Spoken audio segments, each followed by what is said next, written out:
Hello friends, daily current affair series में आज 10 मार्च की खबर के साथ में आपका स्वागत है।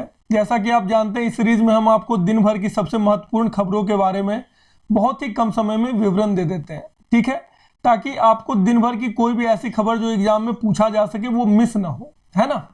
और यह हम बहुत ही बारीकी से सेलेक्टिव अंदाज में करते हैं ताकि आपको ऐसा नहीं हो आपके साथ में कि कोई बहुत महत्वपूर्ण खबर छूट जाए या आपका समय जो ज़्यादा लगे। मैं मात्र 15 मिनट के आसपास का आपका समय लूंगा और उसमें दिन भर की सारी महत्वपूर्ण खबरें दी जा सकेंगी आपको। इसमें 1 घंटा 2 घंटा टाइम भी लगाया जा सकता है और आपको पूरा डिटेल में ले जाया जा सकता है, लेकिन मेरे ख्याल से कॉस्ट टू बेनिफिट रेशियो वो ठीक नहीं है। आपका समय ज़्यादा जाएगा और आपको काम की चीज़ें कम मिलेंगी। तो ज़्यादा बेहतर है जितनी बातें आपको समझाई जाती हैं, बताई जाती हैं, उसको आप नोट्स बनाते जाएं। हालांकि आपको इसका पीडीएफ भी हमारे टेलीग्राम चैनल पे, जिसका लिंक डिस्क्रिप्शन बॉक्स में है, वहां से आपको मिल जाया करेगा। आप उसको जाके ज्वाइन कर सकते हैं और वहां से आपको डेली पीडीएफ वगैरह और भी बाकी हमारी जो भी चीज़ें आती हैं वो आपको वहां से मिल जाया करेगा, ठीक है। तो ज़्यादा समय ना बर्बाद करते हुए हम स्टार्ट करते हैं आज का कार्यक्रम। 10 मार्च 2022, ठीक है। तो विश्व किडनी दिवस है आज का दिन। किडनी आप जानते हैं शरीर का बहुत ही महत्वपूर्ण अंग है। वो शरीर की सारी जितनी गंदगियां उसको फिल्टर करता है, खून को फिल्टर करता है और ये शरीर के लिए काफ़ी आवश्यक होता है, ठीक है। तो हर साल मार्च के दूसरे गुरुवार को मनाया जाता है, ठीक है। ये 10 मार्च को नहीं मनाया जाता, ये ध्यान रखेंगे, मार्च के दूसरे थर्सडे को मनाया जाता है, ठीक है।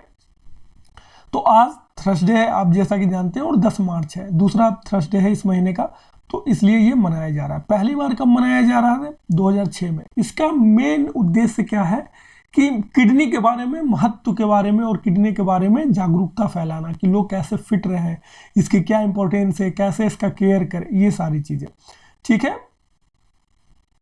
यह IFKF की संयुक्त पहल है। किसकी? ISN और IKF।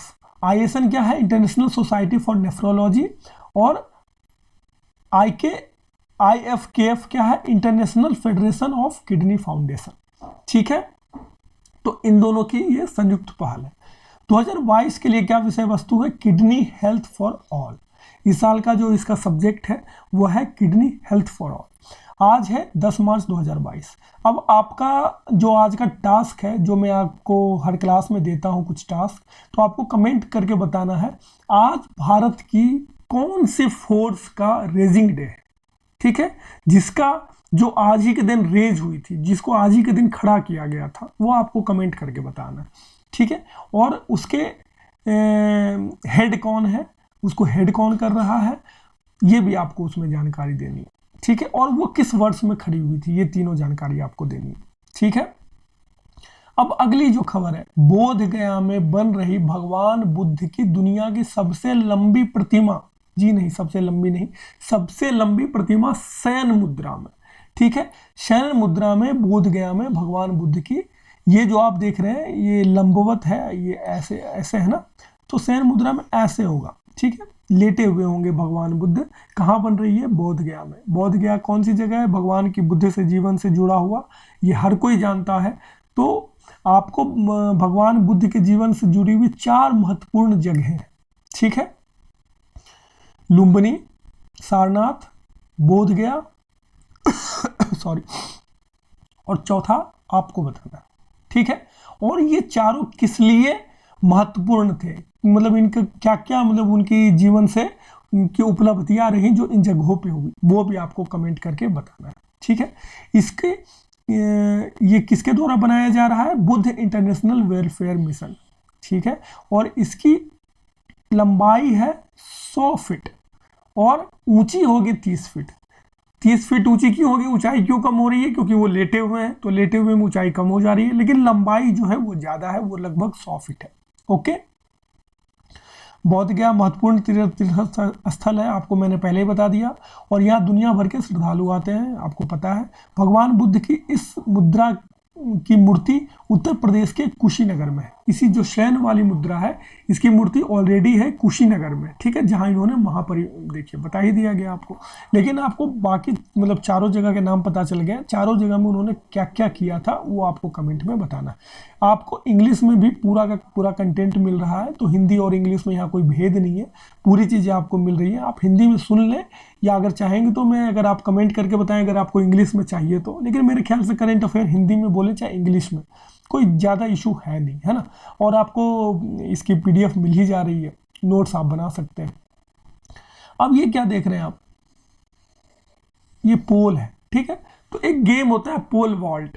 पोल वॉल्ट में क्या होता है, इसके सबसे बड़े खिलाड़ी आज तक के हुए सर्गेई बुबका, ठीक है, सर्गेई बुबका, आपको नाम याद रखना है। लेकिन अभी हम सर्गेई बुबका के चलते नहीं जान रहे ये कौन सा गेम है। आप देखते होंगे कि एक बम्बू टाइप का शेप का होता है, डंडा बड़ा सा होता है, एक आदमी आता है दौड़ता दौड़ता आता है और उसको बम्बू को जोर से पकड़ता है और उसके सहारे जंप करके ये जो आपको ऊपर में बाधा रखी गई है ये वाली, इस बाधा को पार करता है। जो बिना उसको गिराए हुए बिना परेशान हुए अगर उसको क्रॉस कर जाता है तो वो सफल हो जाता है, ठीक है। इसको बोलते हैं पोल वॉल्ट, मतलब पोल की मदद से वॉल्ट को क्रॉस करना, ठीक है। तो अभी क्यों आया है सर्गेई बुबका का मैंने नाम बताया, अभी जो है ये है आर्मर्ड गुस्ताव मोंडो डुप्लांटिस, ठीक है, armoured Gustav Mondo Duplantis, armoured Gustav Mondo Duplantis. इस नाम को रट जाएं आप, इस वर्ष बहुत ज्यादा संभावना है कि यह पूछेगा। ये स्वीडन के हैं, ठीक है। इनके साथ में क्या हुआ है, इन्होंने अपना ही रिकॉर्ड तोड़कर, ठीक है, खुद का रिकॉर्ड तोड़ करके 6.19 मीटर की ऊंचाई तय की है, ठीक है। वो जो ये जो आप देख रहे हैं इसको ऊंचा करते करते 6.19 मीटर पे एक आदमी की औसत ऊंचाई लगभग 1.25 मीटर होती है, ठीक है। तो 3.5 आदमी की ऊंचाई के बराबर लगभग उतनी ऊंचाई इन्होंने उस पोल की वजह से क्रॉस किया, ठीक है। इनका खुद का पुराना रिकॉर्ड था जो इन्होंने ग्लासगो में बनाया था 6.18 का। ये कहाँ बनाया इन्होंने, बेलग्रेड में बनाया है, world indoor tour silver meeting में। इनकी उम्र 22 साल है और इनके नाम से ये चौथा वर्ल्ड रिकॉर्ड है, ठीक है।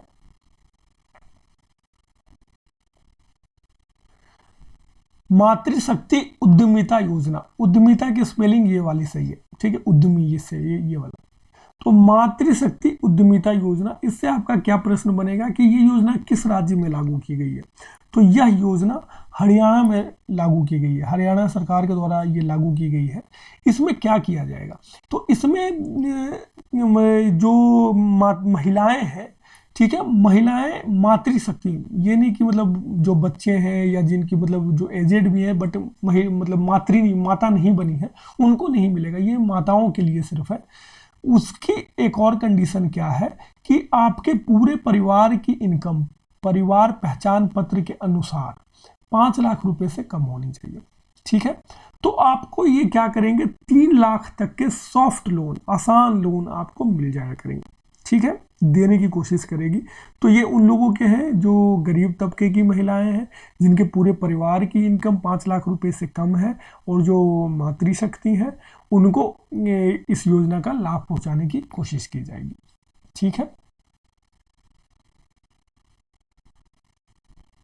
आमा योजना और बहिनी योजना, ठीक है, ये योजना जो है यह भी महिलाओं से जुड़ी हुई है।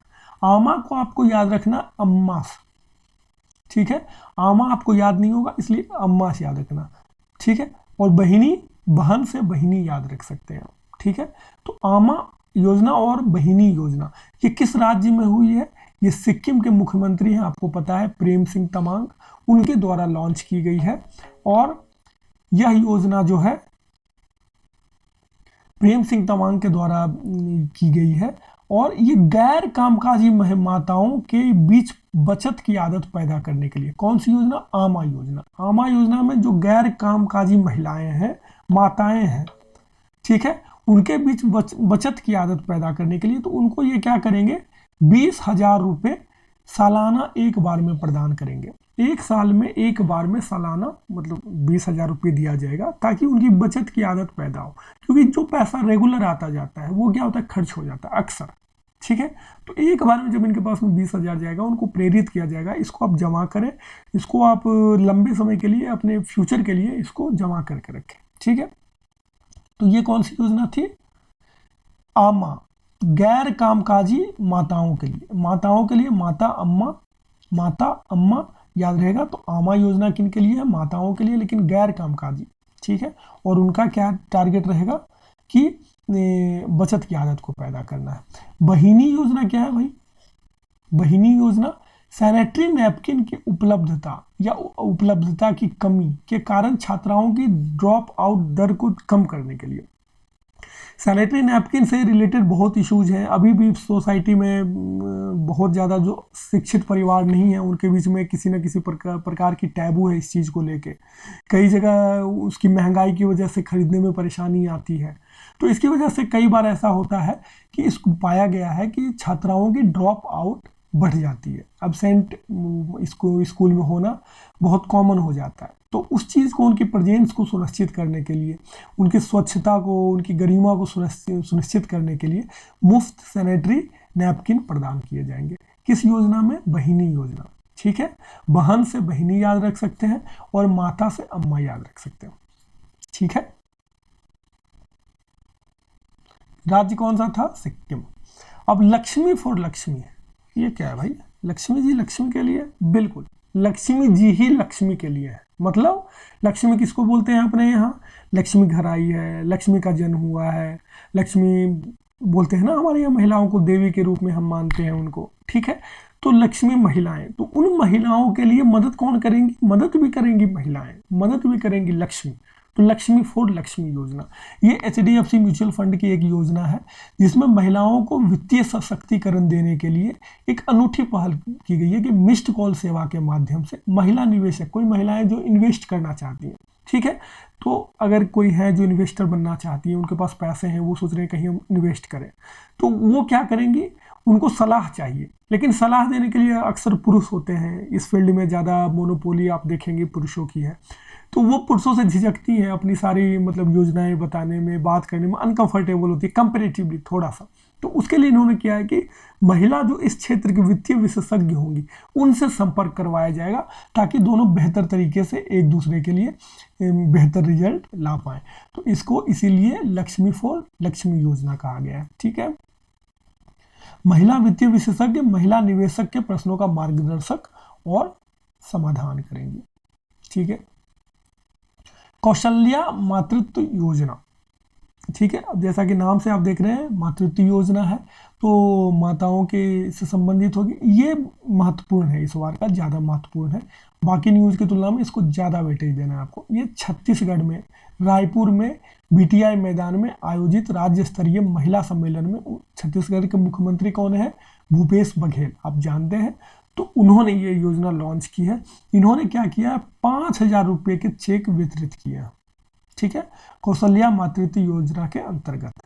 ठीक है, क्या किया इन्होंने, 5,000 रुपये का चेक दिया है। दूसरी बेटी के जन्म पर महिला प्राप्तकर्ता इस योजना के तहत 5,000 रुपये की एक मुश्त भुगतान सहायता के लिए पात्र होंगे। दूसरी बेटी होती है तो 5,000 रुपये उनको मिलेगा। ठीक है, कब मिलेगा, जब दूसरी बेटी होगी, क्या मिलेगा, 5,000 रुपये, ताकि उनके पालन पोषण और शिक्षा में सहयोग मिले ही मिले, और इस कार्यक्रम के अंतर्गत आगे भी जाके उनको सहयोग देने की कोशिश की जाएगी। आरुषि वर्मा को जलवायु बल अंटार्कटिका अभियान। ठीक है, जलवायु बल अंटार्कटिका अभियान, क्लाइमेट फोर्स अंटार्कटिका एक्सपेडिशन, इसके लिए भारत का प्रतिनिधित्व करने के लिए नामित किया गया है। तो इसमें आपको पहले जानना आरुषि वर्मा कौन है, ठीक है, और दूसरा ये अभियान क्या है। तो ये जो अभियान है ये आज के लिए नहीं है, 2041 में जलवायु बल अंटार्कटिका अभियान की शुरुआत हुई है। ठीक, सारे देश अपना अपना प्रतिनिधित्व करेंगे, अंटार्कटिका में जो भी जलवायु से रिलेटेड इश्यूज आ रही हैं, या वो जो भी चीज़ें गड़बड़ हो सकती हैं, या जो भी चीज़ें होनी चाहिए, वो सारी चीज़ों को इन्फोर्स किया जाएगा। उसके लिए इसका ये जो संस्था है क्लाइमेट फोर्स अंटार्कटिक एक्सपेडिशन ये काम करती है। तो उसके लिए भारत की तरफ से कौन जा रही है, तो ये है। तो ये बंदूक के साथ क्यों देख रहे हो भाई इनको, एक्चुअली इसलिए इनको आप बंदूक के साथ देख रहे हो क्योंकि ये नेशनल शूटर भी है। आरुषि वर्मा जो है ये पिस्टल और ट्रैप शूटिंग में एक राष्ट्रीय स्तर की निशानेबाज है, ठीक है। इन्होंने राज्य और उत्तरी भारत चैंपियन भी है ये, ठीक है, राष्ट्रीय पदक विजेता भी हैं और पर्यावरणविद है। इसी की वजह से इनको इस चीज के लिए चुना गया है। क्या नाम है, आरुषि वर्मा। अखिल भारतीय कार्यक्रम झरोखा, झरोखा अब हम पढ़ेंगे झरोखा। झरोखा आप जानते हैं क्या होता है, झरोखा खिड़की टाइप का जहां से हवा, वेंटिलेटर, ठीक है, वेंटिलेशन के लिए जो चीजें बनाई जाती है उसको झरोखा टाइप का कुछ कहते हैं। संस्कृति मंत्रालय और कपड़ा मंत्रालय इसका दौरा, ठीक है। तो झरोखा शब्द से ही लग रहा है कि ये संस्कृति से जुड़ा हुआ शब्द है। तो झरोखा भारतीय हस्तशिल्प, मतलब जहाँ खिड़की टाइप का चीज समझ सकते हैं, नॉट एग्जैक्टली वेंटिलेटर, जहाँ से बैठ के आप मतलब आर पार देख सकते हैं, बाहर की चीजें देख सकते हैं। झरोखा भारतीय हस्तशिल्प, हथकरघा, कला और संस्कृति का संग्रह, ठीक है, उस चीज के लिए, मतलब ये भारत की जो हस्तशिल्प में हाथों से बनाई गई चीजें, हथकरघा से बनाई गई चीजें, कला और संस्कृति का जो ये यूनिक चीजें होंगी उसको एक संग्रह करके उसकी प्रदर्शनी टाइप की लगाई जाएगी, ठीक है। इस उत्सव के तहत पटना पहला कार्यक्रम भोपाल मध्य प्रदेश में रानी कमलापति रेलवे स्टेशन पर आयोजित किया गया, ठीक है। 8 मार्च को आयोजित हो गया। ये कहाँ हुआ है, पहला कार्यक्रम भोपाल में रानी कमलापति रेलवे स्टेशन पर, ठीक है, जो नारीत्व और कला, शिल्प और संस्कृति के क्षेत्र में महिलाओं के योगदान को पहचानेगा, चिन्हित करेगा। इन महिलाओं ने इस फील्ड में इतना बढ़िया काम किया। आज़ादी का अमृत महोत्सव कमोवेश हर दिन आ जाता है, ठीक है, तो ये भी उसके हिस्से के रूप में काम करेगा। और 13 राज्यों और केंद्र शासित प्रदेशों में 16 स्थानों पर आयोजित किया जाएगा। अलग अलग जो चयनित स्थान है वहाँ पे इनको ले जाके किया जाएगा जहाँ पे रिक्वायर्ड। अब परम गंगा शब्द जो है आपको रट लेने की आवश्यकता है। ये क्या है, सुपर कंप्यूटर। कहाँ से है, IIT रुड़की से, ठीक है। IIT रुड़की ने सीडैक जो हमारी इस चीज़ के लिए संस्था है जिसका फुल फॉर्म है centre for development of advance computing, ठीक है, centre for development of advance computing, उसने राष्ट्रीय सुपर कंप्यूटिंग मिशन के दूसरे चरण के तहत IIT रुड़की में परम गंगा नामक एक सुपर कंप्यूटर डिजाइन को तैयार किया है और स्थापित किया है, ठीक है। इसकी कंप्यूटिंग क्षमता कितनी है, 1.66 पेटाफ्लॉप्स। आपको यही 3-4 चीजें याद रखनी है, ठीक है। क्या क्या, परम गंगा, IIT रुड़की, सीडैक और 1.66 पेटाफ्लास्क। जो मेन पॉइंट है उस पर आपको फोकस करना, उसके नोट्स बनाने, क्योंकि डायरेक्ट क्वेश्चन आ जाएगा। आप बहुत कुछ पढ़ के जाओगे पूरे हिस्ट्री में, ज्योग्राफी में, पॉलिटी में, वो क्वेश्चन आप कॉन्सेप्ट बेस्ड पे लगा लोगे, लेकिन ये 1 नंबर 2 नंबर 4 नंबर ऐसे होंगे जो आपकी नज़र से आगे से आए और गए हो जाएगा, है ना। तो इसको याद करना है, ठीक है। मितेई का फुल फॉर्म यहाँ लिखा हुआ है, नहीं तो मैं आपसे लिखवाने वाला था, है ना, आपसे मैं आपको टास्क देने वाला था। इलेक्ट्रॉनिक्स और सूचना प्रौद्योगिकी मंत्रालय जो है उसको मितेई बोलते हैं, और विज्ञान और प्रौद्योगिकी विभाग DST की एक संयुक्त पहल है, ठीक है। हाँ भैया ठीक ही रहेगा। नूर टू क्या, नूर शब्द आप जानते हैं, नूर आपको लगता होगा उर्दू जैसा शब्द है, तो एक्चुअली ये उर्दू शब्द नहीं है, ये फारसी शब्द है, फारसी भाषा का शब्द है। और बोलते हैं ना नूर आ गया, मतलब प्रकाश आ गया, तो हम जैसे प्रकाश हमारे लिए वैसे इनके लिए नूर शब्द का प्रयोग होता है। तो ये फारसी है, तो फारस मतलब पर्सिया मतलब ईरान, ठीक है। तो ईरान कहाँ पे, देखिए ये लिंक आप समझ के रखेंगे तो आपको कभी भी कंफ्यूजन नहीं होगा। फारसी, फारस को इंग्लिश में क्या बोलते हैं, पर्सिया, वो कौन सा जगह है, ईरान। तो ईरान की कहानी है ये। ईरान में क्या हुआ है, उसकी जो फोर्स है इस्लामिक रिवॉल्यूशनरी गार्ड कोर, ठीक है, IRGC, Islamic revolutionary guard core, ठीक है। इसको कॉप्स नहीं पढ़ते हैं, इसको कोर पढ़ा जाता है, ठीक है। जो आर्मी बैकग्राउंड से होंगे या जो इस तरह के शब्द से विज्ञ होंगे उनको पता होगा। पृथ्वी से 500 किलोमीटर मतलब 311 मील की ऊंचाई पे एक सैन्य उपग्रह स्थापित किया है, नूर 2। ठीक है, ये दूसरा है, पहला भी था और ये दूसरा भी है, दोनों क्या कहते हैं, सैन्य उपग्रह, सैन्य उपग्रह। ठीक है, जो सेना के काम में आएंगे। ये उनके द्वारा, इस्लामिक रिपब्लिक के द्वारा लॉन्च किया गया दूसरा सैन्य उपग्रह।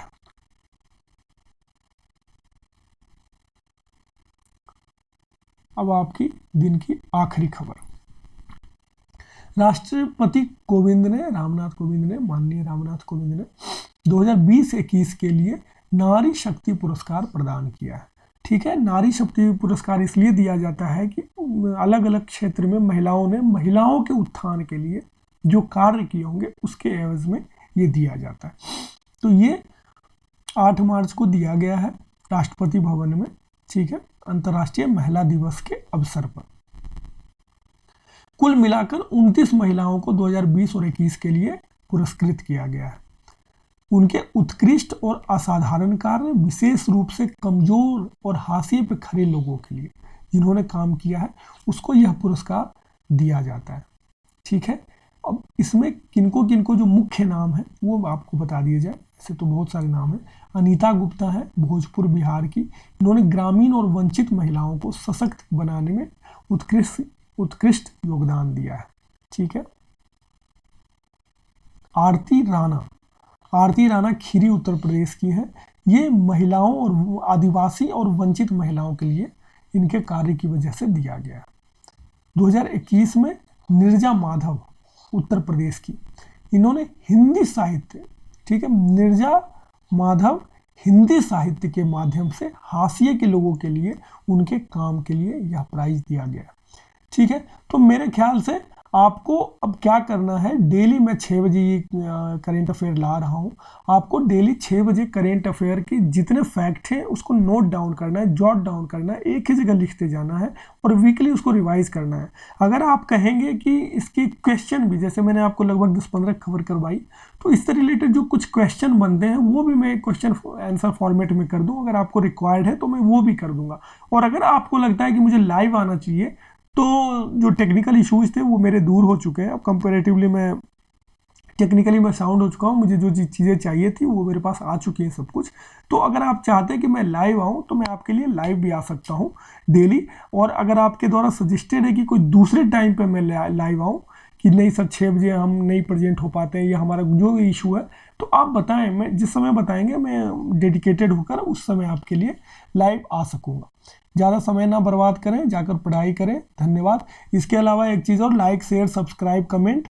और हिस्ट्री में आनंद सर की बहुत इंपॉर्टेंट क्लास चल रही है, आप लोग मत मिस करें। इतने अच्छे से इतने कम टाइम में कोई नहीं रिवाइज करवाएगा, मैं आपको बता देता हूँ। विद कंसेप्ट स्टोरी सुना रहे हैं वो, और स्टोरी में आपको बात बात में पूरी कहानी कंप्लीट करवा दे रहे हैं। बायोलॉजी सबसे बड़ा हेडेक है भैया, मैं बता दे रहा हूँ। बायोलॉजी वैसा सेक्शन है, थोड़ा सा अगर आपने पेशेंस के साथ में बैठ के पढ़ लिया, आपके क्वेश्चन कहीं नहीं जा रहे। हिस्ट्री के गलत होंगे, ज्योग्राफी के मैंने पढ़ाया, मैं बोल रहा हूँ गलत होंगे। बायोलॉजी के क्वेश्चन गलत नहीं होंगे अगर आपने बैठकर नोट्स बनाकर पढ़ लिया तो। हल्के में मत लो, ठीक है। बायोलॉजी को बैठकर श्रीकांत सर ने पढ़ाया है, बैठकर पूरी एक एक नोट्स पढ़ो, एक एक नोट्स बनाओ, बार बार रिवाइज करो। आपके क्वेश्चन आएंगे किसी भी एग्जाम में 10-15 क्वेश्चन से कम नहीं आते हैं, और एकदम तुक्के, मतलब थोक के भाव में आपके सामने से गुजर रहे होंगे। ऐसे आप तुक्का मार रहे होंगे, ऐसे आप देख के बढ़िया से बना रहे होंगे। तो मेरा सजेशन है कि आप उसको सीरियसली लें और उसको नोट्स बनाएं। Like share subscribe comment bye.